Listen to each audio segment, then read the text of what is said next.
Welcome to this episode of the Leading in Dentistry podcast. I'm Dr. Wes Eggett. After spending the last 20 years in a variety of leadership positions, and as a student of leadership myself, I started Leading in Dentistry to share what I found and to continue learning with you. If anything from this episode stands out, check out the show notes, our online courses, or one-on-one coaching on leadingindentistry.com.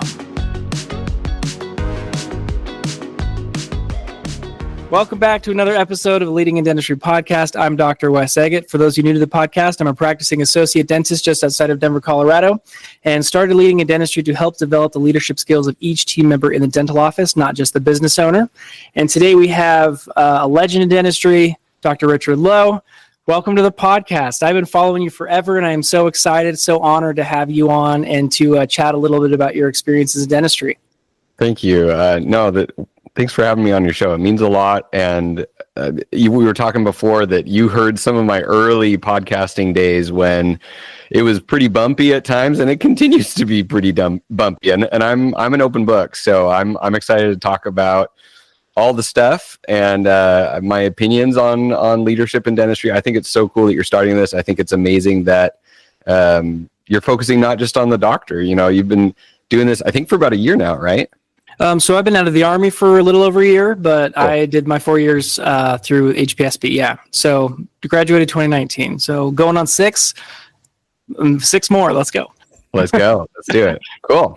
All right. So tell me a little bit about your history in leadership in dentistry. One of the things that has impressed me about you as I followed you throughout your career is a lot of the things that you have done have been as a self-starter. So you took a lot of initiative, and that's really the theme of leading in dentistry, is that you don't have to wait until you're in charge to be a leader. And I feel like you could really speak to that. Now you're in a position in your career where you are in that leadership position, and you have been for a while, but you're also very experienced in what it's like to not be the leader and then take some initiative anyway and do something anyway, kind of have some influence over your personal sphere or your domain.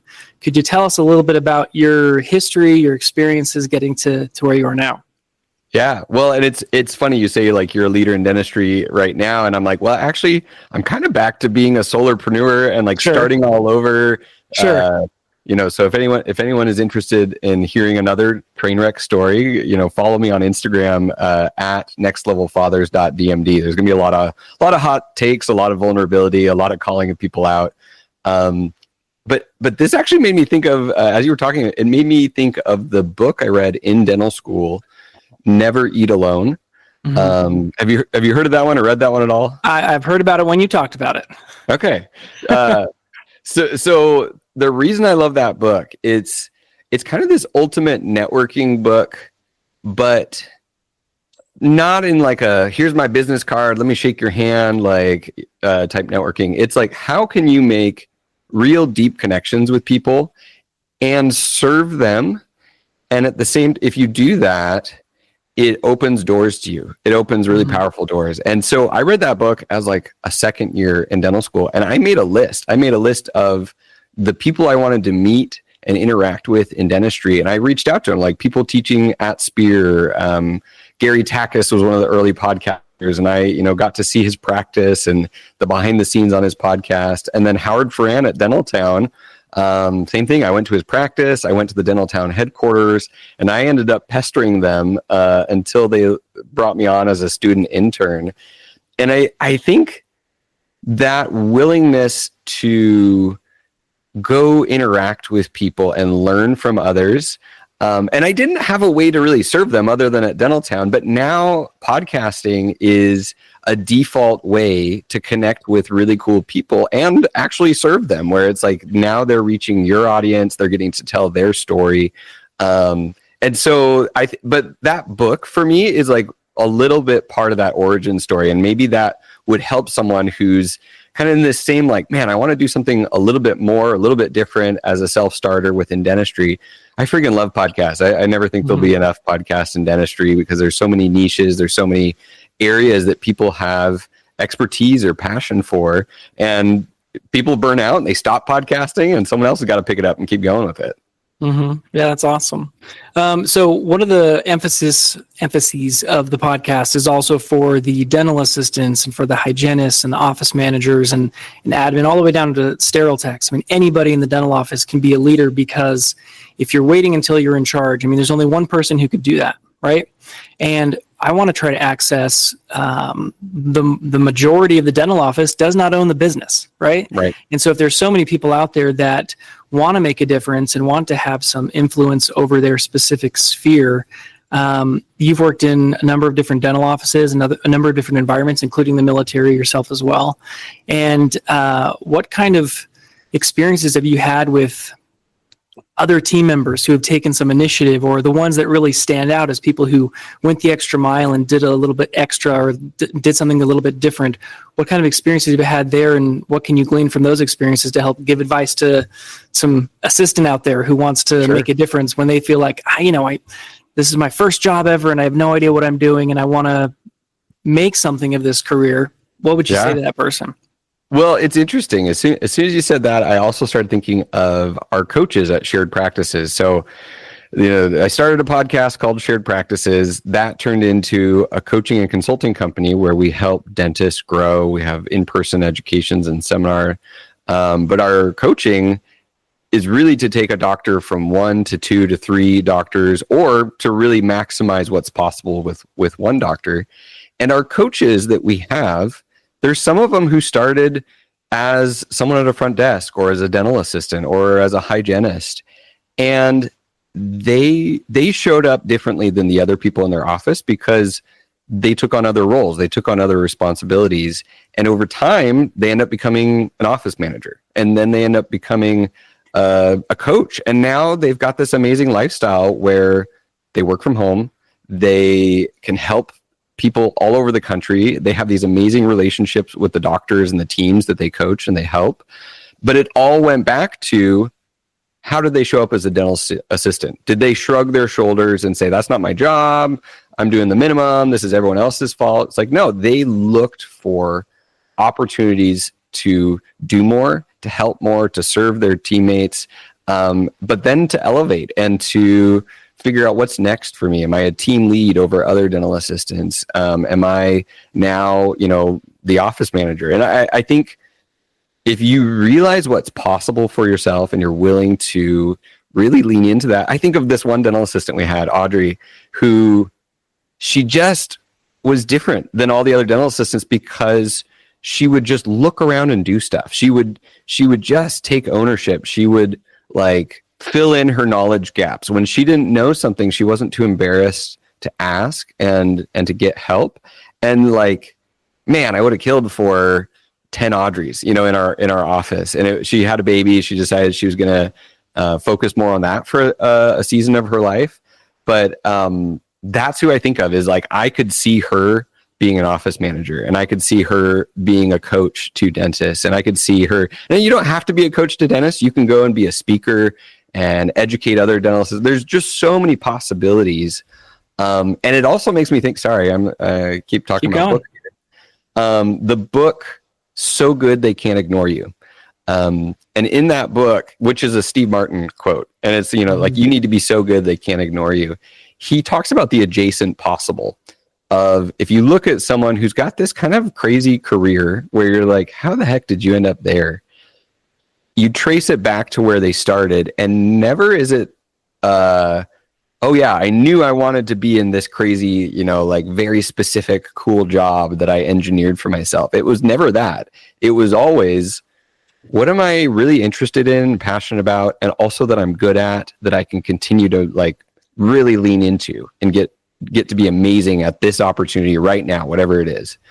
And then something would open up that was just a little different. It was okay, I'm going to have to develop a new skill set, but this is interesting and I can lean into that. And you do that 10 times in your career, and all of a sudden you have this crazy mix of skills that no one else has.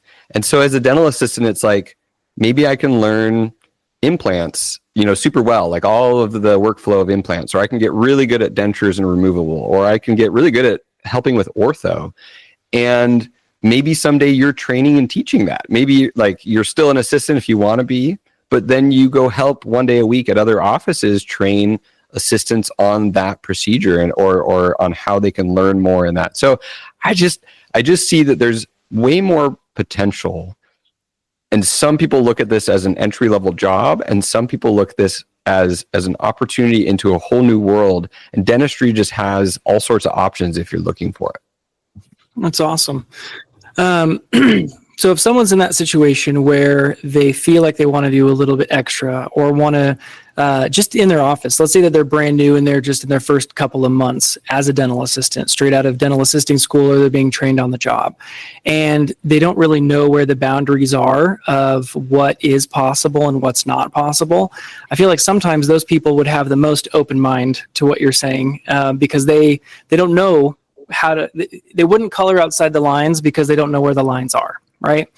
And as you spend more time in the profession, you start to realize how systematized we are in dentistry. And we say, you do this, this is where you're supposed to be in order to do your job. And we can start to feel pigeonholed and kind of kill some of that passion or that innovation that, have you heard of Liz Wiseman? She talks about multipliers. She talks about rookie smarts. She has this, the newer book she has is called Rookie Smarts, where if you approach everything with the mindset of a rookie, someone who doesn't know the thing, then you have an open mind on what is possible. And I guess my takeaway from what you're saying is to encourage everyone to approach what they're doing with the rookie smarts, right? With that attitude of like, I don't know what I can do, so I'm just going to try to do everything. And push against the world and see where it pushes back and see where the boundaries are, so you can see how much you can actually get done. And beautiful. Can I jump in here? Go for it.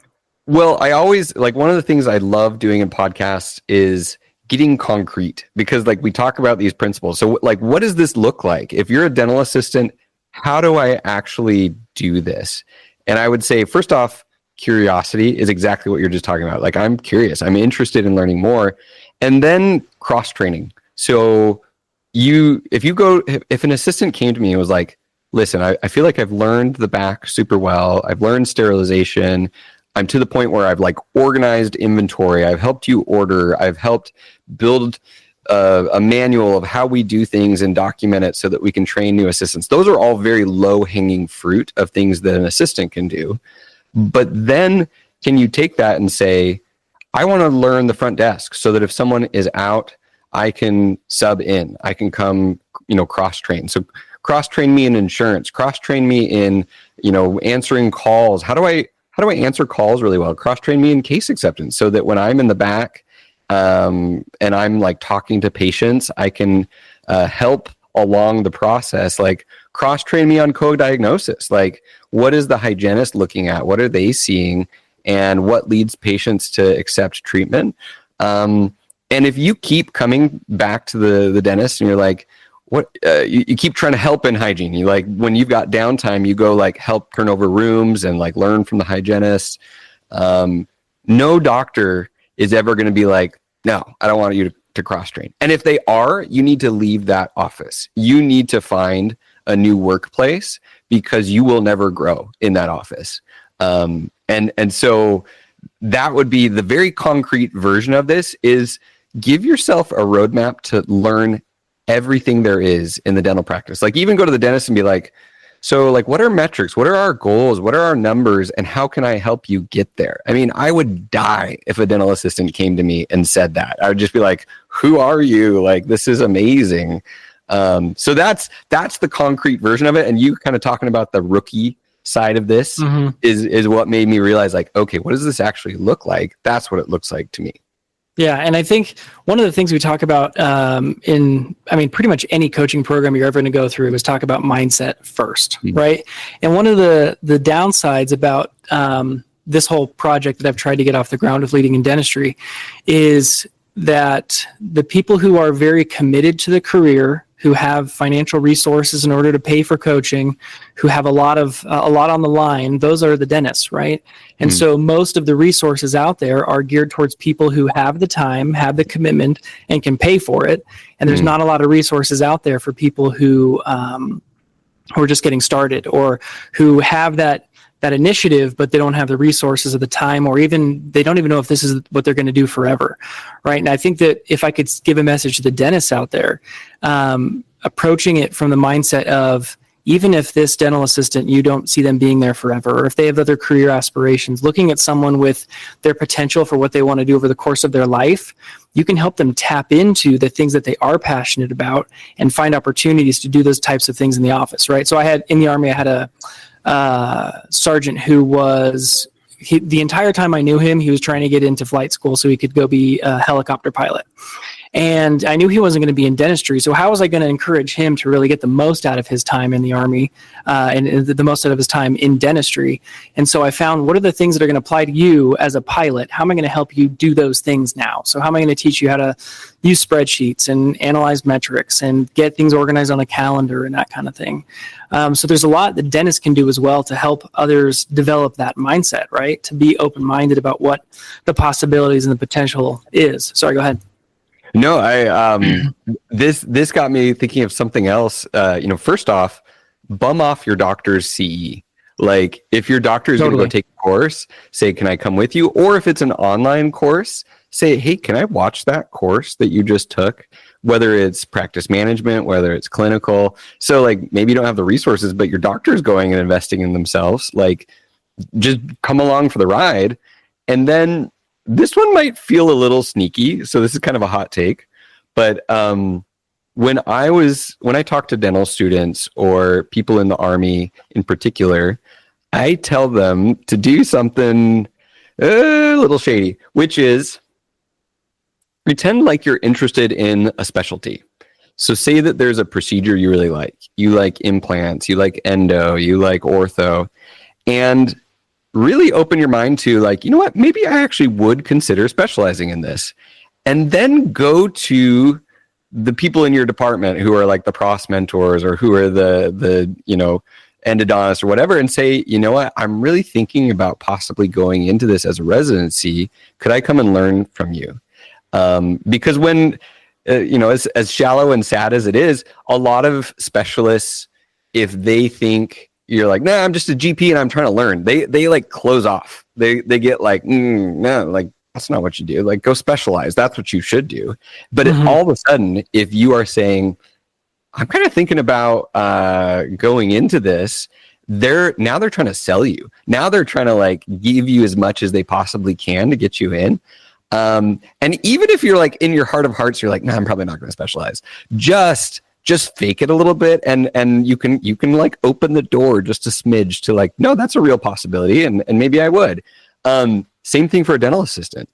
Go to your doctor and say, you know what, like, I'm considering going back to school and getting my hygiene license, or even like, would it be possible for me to get into dentistry? Like, that's something I want to learn more, because I want to see if that's a possibility, if it's a career, if it's potential, and I don't know if I can get through the courses. Even if you feel like, I'm not good enough in school, I can never be a dentist, have that mindset and express that. And all of a sudden, the relationship and the dynamic will change, and that person will open more to you, because people like mentoring. They like showing people the path. So that'd be another little, like I said, a little controversial, a little sneaky, even if it's not completely true. If you can tell yourself that, like, yeah, if I had the opportunity, I would totally be a dentist, then say it. Say that and be bold, and it will open more doors to you. That's awesome. That reminds me of something, the canvas strategy. I remember hearing that through Tim Ferriss, where he talks about giving other people a canvas to paint on. And oftentimes we feel, especially people who are inclined to feel like they want to be leaders, it comes from this place oftentimes of like a mix of narcissism and insecurity, where it's, I feel like I'm good enough to do it, and I also need to prove to myself that I can. There you go. Clear. Me too. It's a lot of the driving force behind a lot of what we do. But when you do that, you spend some time trying to put yourself in the spotlight, right? And trying to show that, I have what it takes, I can do this, put me in, coach, that kind of thing. But instead, if you go to the people that you're trying to learn from and say, hey, I want to give you a canvas to paint on, give them the opportunity to show you what they know. I mean, especially for the people who are asking for advice from dentists. It's like you hand the dentist a diploma and an ego on the same day. Like it just comes as a package deal. We just want to talk about ourselves and what we know and what we've learned and our specific way of doing things.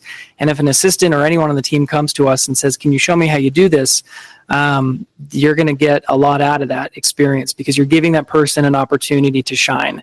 And once you get into a leadership role, doing the same thing, making sure it's not about you as the leader, but giving other people opportunities to do well. So as you know, for the dentists out there, don't make it all about you. It's not about you painting on your canvas. It's about going to that assistant and asking them what they want to do, because oftentimes the team members won't come to the dentist, but the dentist kind of has to get that out of and give that out of their people, create an environment where they want to do more because maybe they've been in an environment where they couldn't before, and kind of give them that freedom, that they're scared to. That latitude. Exactly. So we've talked a little bit about, sorry, go ahead one more time. I want to let you finish up, then I'm going to transition to your burnout discussion. Well, this relates a little bit, but you also mentioned mindset work. And this year I've worked with 3 different coaches. I've invested a lot in coaching, and actually during months where I had very little income, if at all, I broke down this year. I had to take 2 months of mental health leave because I couldn't take running a DSO. I couldn't take the pressures of it. And I have so much respect for my partners and for people who are able to build large, amazing organizations without breaking. And it's because I was too much of a perfectionist and a people pleaser. I wanted everyone to be happy. And in leadership, you can't do that. Someone's always going to be upset, and that's part of the job. And also I didn't have the discipline to hold on to myself to maintain what I needed to maintain. And so this year I had a full breakdown, and I stepped back from the role that I was in. I stepped down as CEO last fall, and then I was clinical director, and I couldn't take that either. And I just broke down, and I was really grateful for my partners' grace and their willingness to create space for me. But it also meant that I wasn't working, and I did not have a salary other than just a little bit here, which was fair. They were working their butts off. And so I invested in $43,000 worth of coaching over several programs and several people that I talked with. And it was a big leap of faith, and it was a big sacrifice. And this last round of coaching, and a lot of it was around building an online business, and what I'm doing right now with a men's group for dentistry. And the most recent coach I signed up for, ironically, is a cosmetic dentist from the UK who burned out and quit dentistry 10 years ago. And he went from he's gone from several points, being dead broke. He was kind of driving Ubers at one point. He was, a year ago, he actually was in a pretty rough spot again after he quit this marketing agency that he built up. And so he's been in this online space. And as I joined his program, he forces you to go in order. His name's Tom Youngs. He forced me to go in order of level 0 of the program and level 1 of the program. And there's a ton of mindset work. There's a ton of affirmation stuff. There's a ton of, a vision board. I've never done a vision board. And I stopped trusting my ability to set goals, because I would set goals as I burnt out, as I kind of hit this midlife crisis. I wouldn't keep them. For 10 years, it was get into dental school, get through dental school, into residency, build this podcast, into practice ownership, scale. And I always had these goals, these things to look forward to. And I broke, and I no longer trusted myself to set goals. I was going backwards. And now I'm leaning back into a lot of this mindset work that I'm a little resistant to. Manifesting is weird to me. And self-affirmations, I've taken issue with that in the past, but I was screw it. If Tom says to do it, I'm going to do it. And it's changed my life in the last month. I can't believe what it's done for me. And this applies to dental assistants. This applies to dentists. You don't have to pay for some high level of coaching to get mindset work. You can read books. You can be inspired. You can interact and associate with people who have these higher mindsets. But I was really glad you brought that up, because I was that's been a big part of my last 6 months, going from a very deep pit of kind of despair and burnout and brokenness, there's been a ton of like getting my mind right, building discipline, building self-respect, and that translates. It translates into your practice. It translates into your marriage, into your home, leading your family, into your faith, your community, all of those things. If your head is wrong, you will miss so much of your potential. You'll miss the impact, for good or bad, that you're having on everyone around you. And there's so much yield. And also at the same time, I fully understand when people are like, I'm not going to do mindset work. That's stupid. So I get both sides of it. I appreciate you sharing that. On my way into the office this morning, I was listening to a podcast about leadership and vulnerability. And what does that mean?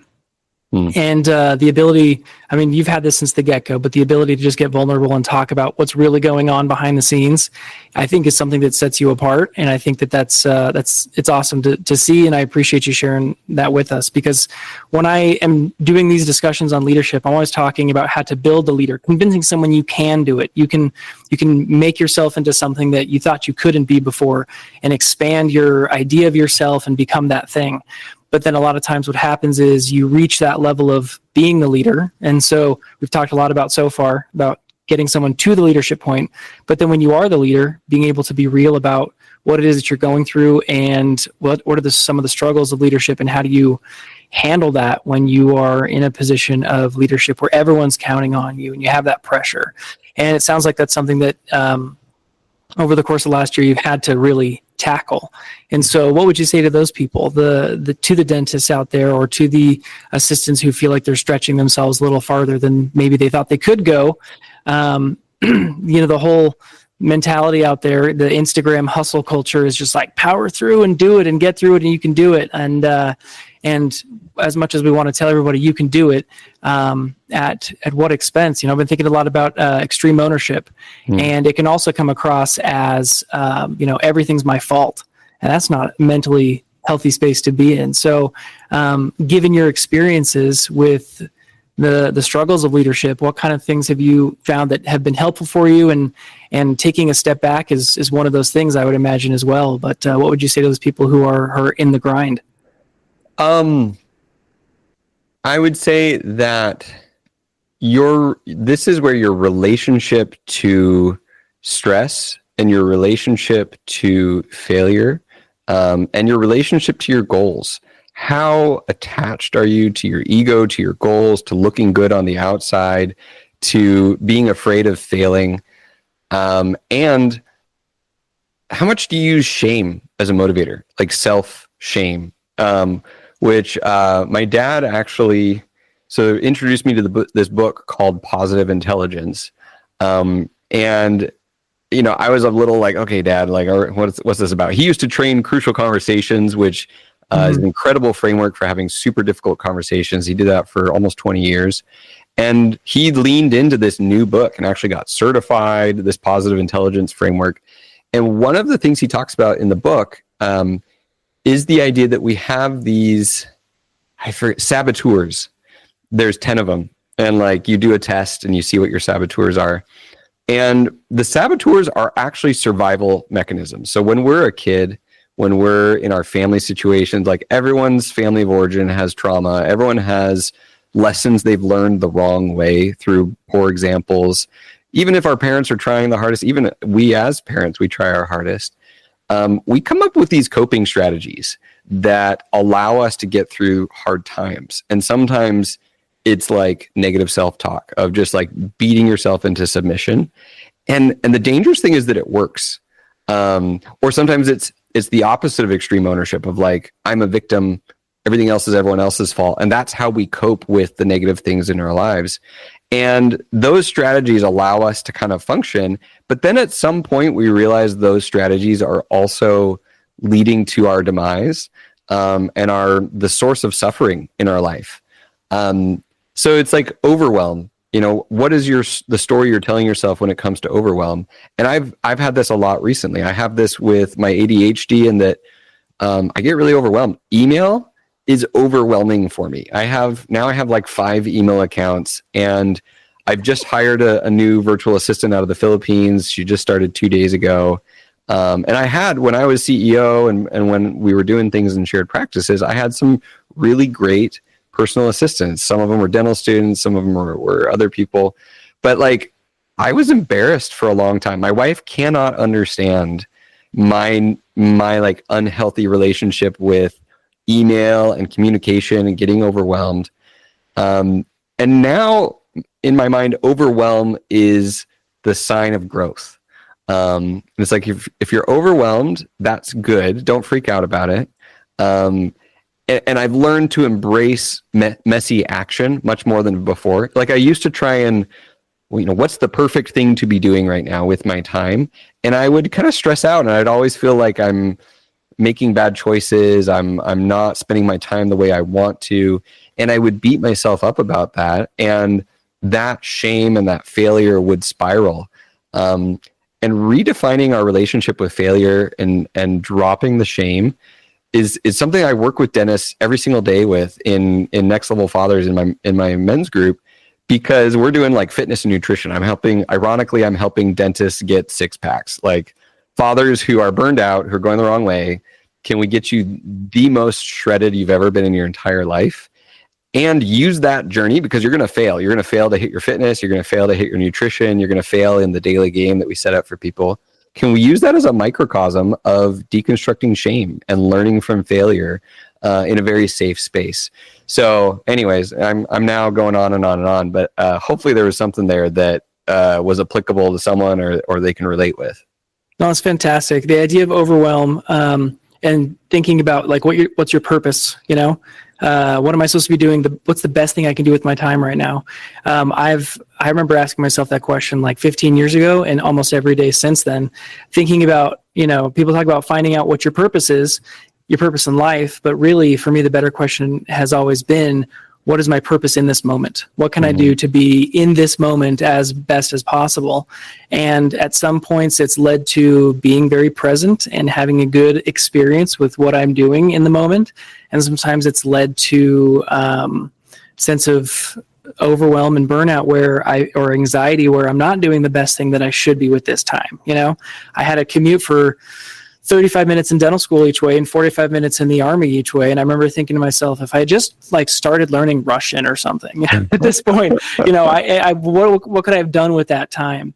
And then you get into the cycle of shame and feeling like a failure and not getting enough of, what type of experience am I really supposed to be having? So I really connect with that. And I think a lot of people can get that as well, but knowing that it's okay to have that overwhelm it's part of it. Right. And it's not part of it, deal with it. It's part of it and make the most of it. I remember hearing, Dr. David Maloli say, higher levels, bigger devils, right? And so as you're feeling that tension and that stress, that overwhelm, it's a sign of growth. That, the problems I'm having now are the problems I wished for a year ago. I remember the first year in dental school, it was me and a friend who was in medical school at the same program, went out to dinner and we were talking about how hard life was at that moment. And then I remember thinking, wait, like a year and a half ago, we would have killed to be where we are right now. Right. And so just taking a moment to appreciate that. But I want to give you the opportunity to talk a little bit more about the men's group with Next Level Fathers and tell me a little bit about what you're doing there and how people can get involved if that's something that they're interested in pursuing. Sure. I have to add 2 little anecdotes. I know you got Please do. By all means. No, you're good. The team meeting. First was one of the mindset shifts that I got out of working with this latest coach was the phrase, there are no problems, only choices. And it reminded me of like, what's the best thing I can be doing in this moment, which is, I create problems in my head and all I actually have is choices to make right now. So that has been a really cool frame for me to work with. The other thing is I actually did start learning Thai while I was in dental school on my commute, so that, because I wanted to go to Thailand. I had known some Thai people when I was serving a mission in Los Angeles, a Spanish speaking mission. And I started to meet this Thai group within a congregation. And so I took Thai 101 at BYU. And then in dental school, you actually will get paid extra in the Army if you know certain languages, like an extra $500 a month. There's very few ways in the Army to make more money, and that was one of them. And so I was listening to like Thai courses on my drive, and it came to nothing, and I never took the test, and anyways. But it just you're learning Russian. I was like, yeah, I tried to do that, did not work. But in terms of Next Level Fathers, so This is an insane men's group of high accountability, of taking a burned out dentist who is secretly broken. Like behind closed doors, whether you're an associate, whether you're an owner, so many of us break in the process of doing this. Like I've talked with doctors with panic attacks, depression, they've lost a child, they've lost a spouse, they're incredibly burnt out, they feel trapped. Like for me, feeling trapped is one of my biggest moments of breakdown. They're addicted to alcohol or pornography or their phone or gambling or, drugs, like worse things, or affairs. There's all these ways that men either implode or explode. I think men and women like suffer differently. People don't like to talk about gender differences. We both suffer and that we both have unhealthy coping strategies, but men tend to isolate. They tend to close off until they either implode or explode. And since I started talking about this, so many dentists have reached out and just said, like, I don't know who to talk to. Like, can I talk with you? I'm having panic attacks on my drive to work every day, and I need to talk about that. And so I'm like, yes, like let's go, let's talk. So this men's group, Next Level Fathers, if you want to learn more, I've released, it's a secret podcast called Broken to Unrecognizable, How to Drop 50 Pounds and Become a Next Level Husband, Father, and Dentist. And it's a secret podcast because it's a private feed, kind of like some of these people who have podcasts where they've got a private feed without ads or they've got more content. So if you want that, I'm sending people to my Instagram at nextlevelfathers.dmd. And I'm going pro on Instagram this year. I'm going to try and put out a ton of content, a lot of my like hot takes and vulnerable stuff that I've got going on, lessons I want to share on there, which is very uncomfortable for me. I don't like making video. I like making audio. And the link is there. So it's in my bio. Any of my videos you can comment on and it'll auto send you the link. You can DM me, it'll auto send you the link. So that would be where I send people. If you're like, I want a six pack, I'm a dentist, like I'm burnt out, like I am suffering alone and I don't really have good friends within dentistry that I can share the real crap in my life. That's what this is, mixed with high accountability and mixed with serving your family and faith and spirituality and self-development. All of that combined, everything other than practice management or clinical dentistry is combined in this group. And it's my life's passion. I can see myself doing this for 20 years because the impact it's already making, how much fun I'm having. It's really cool. I know we got to run. No, that's awesome. That reminds me, the guy who said the Canvas strategy thing, he also at one point, I think it's Derek Sievers, I'm not sure how you say his name. He said, if more information was the answer, we'd all be millionaires with perfect abs, right? Yeah. And so it's not that more information is the answer, but it's the execution, right? And so you're helping people do that and helping them execute on their goals. And it's not necessarily, I would assume that you would say it's not necessarily about the six pack, but the process of who you become in the process, right?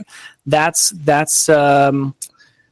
what it's all about. And it's the same thing in leadership in general. It's not about being the boss. It's not about having the power, but it's about what type of person I remember Mark Costas talking about this. What type of person do I have to become in order to accomplish that level of success, whatever success may be for that particular person or that particular situation? But what type of person do I need to be in order to do that thing?